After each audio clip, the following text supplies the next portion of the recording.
Bismillahirrahmanirrahim. Assalamualaikum warahmatullahi wabarakatuh.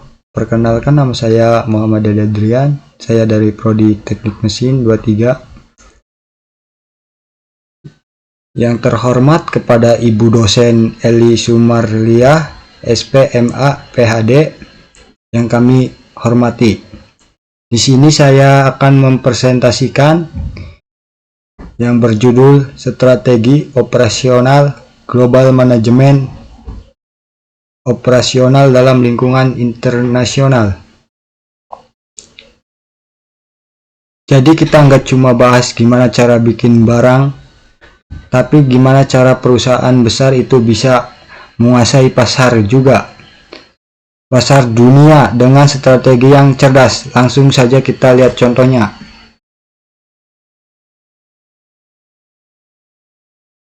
Di sini ada studi kasus Boeing 787. Yang pertama, global supply chain. Yang kedua, kolaborasi supplier lintas negara. Yang ketiga, keunggulan teknologi dunia. Coba kita lihat Boeing 787 Dreamliner. Pesawat ini tuh sebenarnya hasil keroyokan di dunia, mesinnya di Inggris, sayap dari Jepang, pintu dari Prancis. Kenapa Boeing nggak bikin sendiri? Karena mereka mau komponen terbaik di dunia ada di pesawat mereka. Ini bukti kalau kolaborasi global itu kuncinya. Dan di sini juga ada alasan ekspansi global. Yang pertama, efisiensi biaya dan pajak. Yang kedua, akses talenta terbaik. Yang ketiga, pengembangan pasar baru. Terus pertanyaannya, kenapa sih perusahaan harus repot-repot ekspansi ke luar negeri?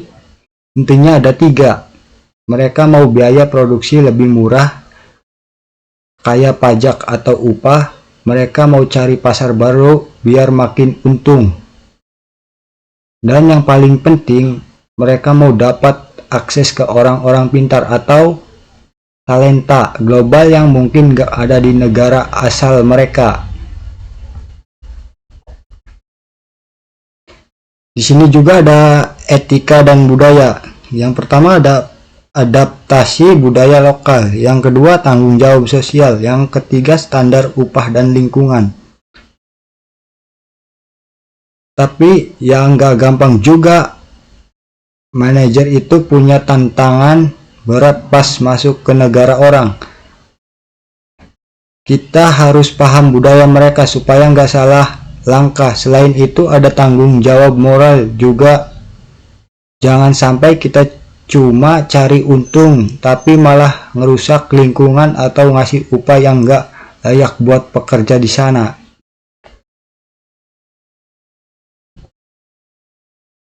Di sini juga ada misi dan strategi.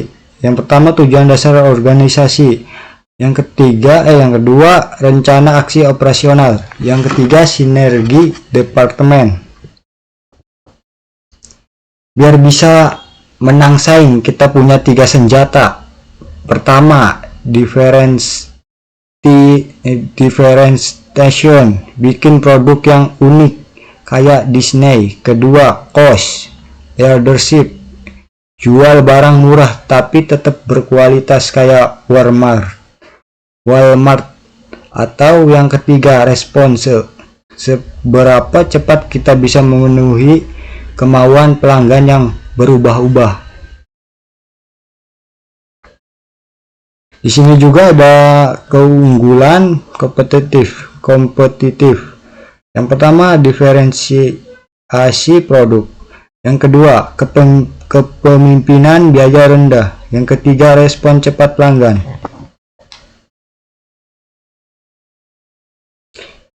Biar bisa menang saing, kita punya 3 senjata.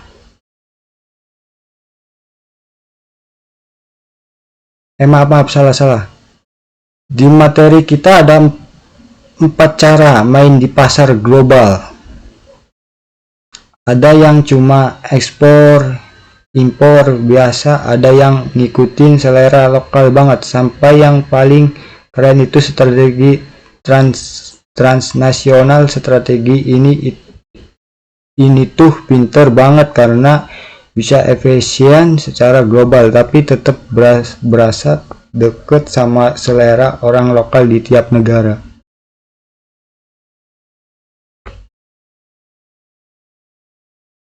Di sini juga ada opsi strategi global. Yang pertama internasional dan multi domestik. Yang kedua strategi global terpusat. Yang ketiga strategi transnasional.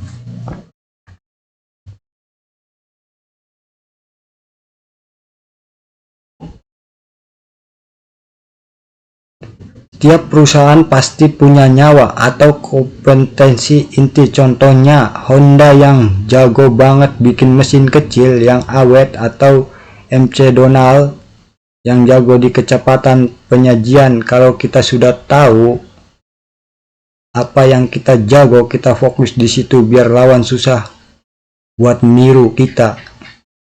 Gitu, kayak gitu contohnya.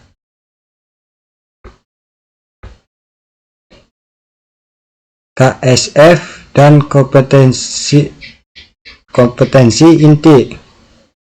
Yang pertama key success factor, yang kedua kekuatan utama organisasi, yang ketiga fokus keahlian khusus.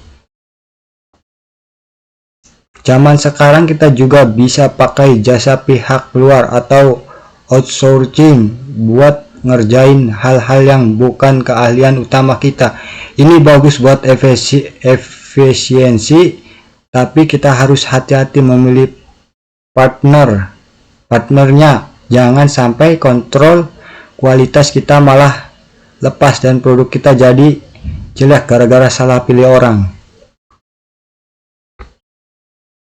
Outsourcing, alih daya aktivitas non inti, manfaat dan resiko. Operasional, evaluasi partner, strategi, yaitu tadi. Kesimpulan akhir, integrasi 10 keputusan Om, daya saing berkelanjutan, adaptasi perubahan zaman. Jadi kesimpulannya, dunia sekarang sudah nggak ada batasnya. Jadi manajer operasi itu harus peka sama perubahan global dan teknologi dan juga etika.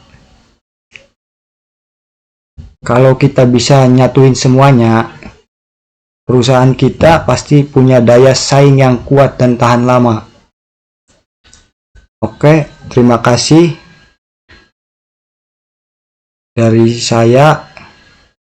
Mungkin kurang lebihnya mohon maaf. Billahi taufiq wal hidayah. Wassalamualaikum warahmatullahi wabarakatuh.